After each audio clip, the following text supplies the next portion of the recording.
And as we ease you into the morning, heading towards midday, Jeff in after 12, the ladies are in the studio, groovy little music girls. I see you swinging around. Crosby's, those blokes are probably getting close to 80 now. Oh, such lovely music, isn't it? Yeah. That came out about timeless. About 1968, 69, if we can talk about music for a sec. Yeah. Now, we had a lady ring in during the break and she talked about oil of cloves. Cloves is good for lots of things. Right, okay.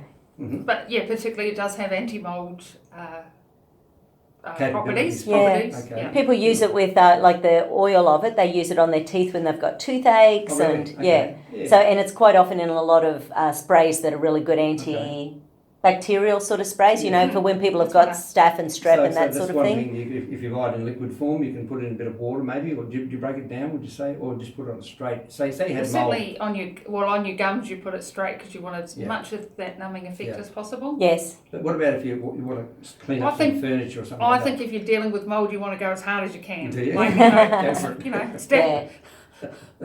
Yeah, it is. Just It's hard to kill. Don't underestimate the effect of mould and mould spore on your life. All right. Yeah. All right. Well, we've talked enough about that sort of thing. What about diet? How about some sensible dietary changes that people can make? Mm-hmm. So Cut down Linda's your sugar. Yeah, sugar. It's in everything. We know it's in everything. I know. You know, and I think when I had a doctor on a few months ago, and he said that he always tells his clients, shop the perimeter of the store, you know, because it's your meats, it's your dairies, it's your fruit and veggies, you know, so shop your perimeters. Food that's alive that's actually going to go off if you don't eat it. Yeah.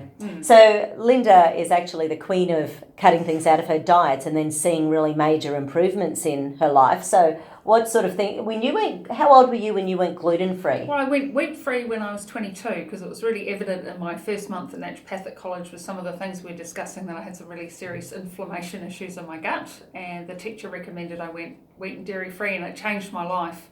And then about 28, 29, I actually went totally gluten-free, and then my chronic anemia disappeared, and I really started to really build some really strong foundations in my health. And there's a lot of gluten intolerance in my family. My mother's a redhead, and of course when you start to look at Celtic Irish backgrounds, that's one of the biggest genetic profiles that are highly prone to gluten intolerance.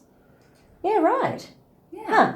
Because mum actually said to me the other day at lunch, she said, you'll turn celiac, which of course means gluten intolerant at some stage. Because she was about 50, she's very Irish, she was about 50 by the time she realised that she never ever wanted to eat wheat again. And just slowly, she's just started going, no, now she pretends she's celiac because it's easier. Let's face it, it's easier if you're out and about and you're ordering something to say, I'm celiac, I can't have it. If You're going to upset people. But people get less upset if you've got something that's named by a doctor than if you say, I've got a gluten intolerance. And I kind of say I nearly died twice in hospital as a child. There's no way on earth I'm ever going under anaesthetic again to get the biopsy done. Plus I've been gluten-free for 14 years. But one of the good things about having what you just said, there's a lot of restaurants that cater for that, all that sort of thing today. So they're getting on board with it because they know it's part of their business and they have to. Yes, but sometimes if the chefs aren't aware, they can accidentally have things. I've been out to Linda a million times in the last 20 years, and occasionally they don't know what's in their sauces, or they don't know what's in, the crumbs, or, so sometimes you really have to be specific. And it's not worth just being nice to the restaurant. You're paying good money. Yeah. You're paying good money to go out and eat. It's also a big responsibility. I know they've got to be responsible, but a huge responsibility on those chefs to make sure that it is right for people who are intolerant. Yeah, and not to sort of take it lightly. I know sometimes I might get a young waitress or something and she goes, well, are you really gluten intolerant? What's going to happen to you? And I go, would you like me to come back tomorrow morning with 2 layers of skin missing off my face? And then the ensuing issues kind of from there. Yeah, so people who haven't experienced don't really understand it, but it can be that fatigue and the aches and pains and the gut problems, the bloating, burping, belching, the constipation, it really can be any symptom. It can really mess with the thyroid. So it's been known for a long, long time that dairy and gluten are 2 of the biggest things that mess with people's thyroids. So anyone who's been diagnosed with, say, Hashimoto's or Graves' disease, they really need to be having a gluten-free, dairy-free life. Mm-hmm. Absolutely. And sometimes they need to go further than that because they're autoimmune diseases.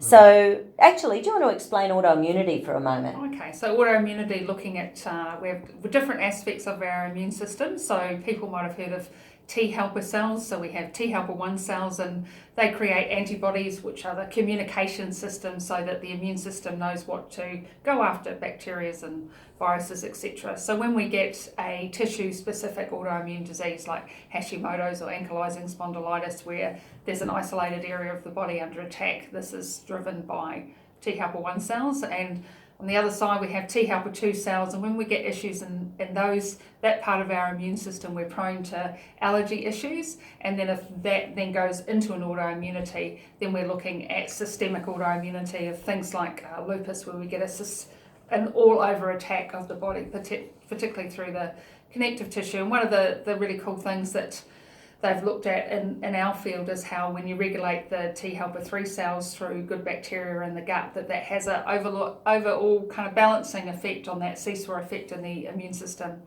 And we need to really remember that 80% of our immune system is around our gut.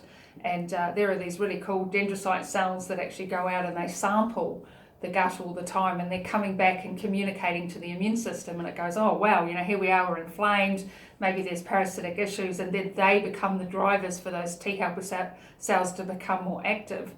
So any time in someone's life where they eat a less inflammatory diet, we talk a lot, Madonna and I, about autoimmune paleo, which eradicates a lot of the inflammatory grains, and we start seeing sort of changes in people's autoimmune profile. A lot of that is because they're really changing the environment for their gut lining to be healthier. Mm-hmm. Are we getting on top of these problems? Hell no! No. Every single year there are more and more look, going back 3-4 years ago, there was 78 known autoimmune disease. Last year at a congress, or it might have even been 2 years ago, it was 108. Oh, wow. So it's just increasing at a speed of knots. It's really quite crazy.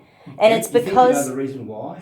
We certainly, absolutely. So it's because we're not looking after our guts. Yeah, okay. Well, that's going to be one of the main... The 3 things that have to be there for autoimmunity are inflammation, gut dysfunction, and...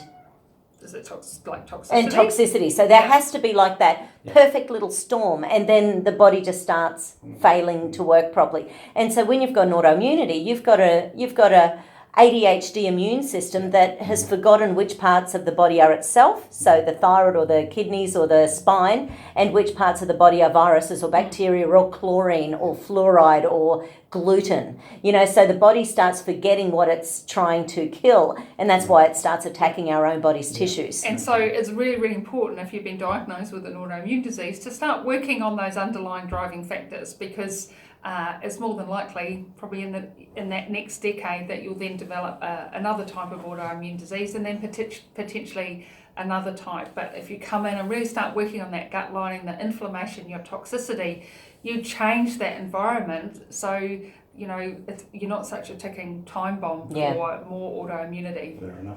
All right, another quick break. The song I want you to listen to, maybe we can come back and talk about this in just a moment. So have a little listen. We'll be back with more in just a moment. This is Bay FM. It's 18 minutes away from midday.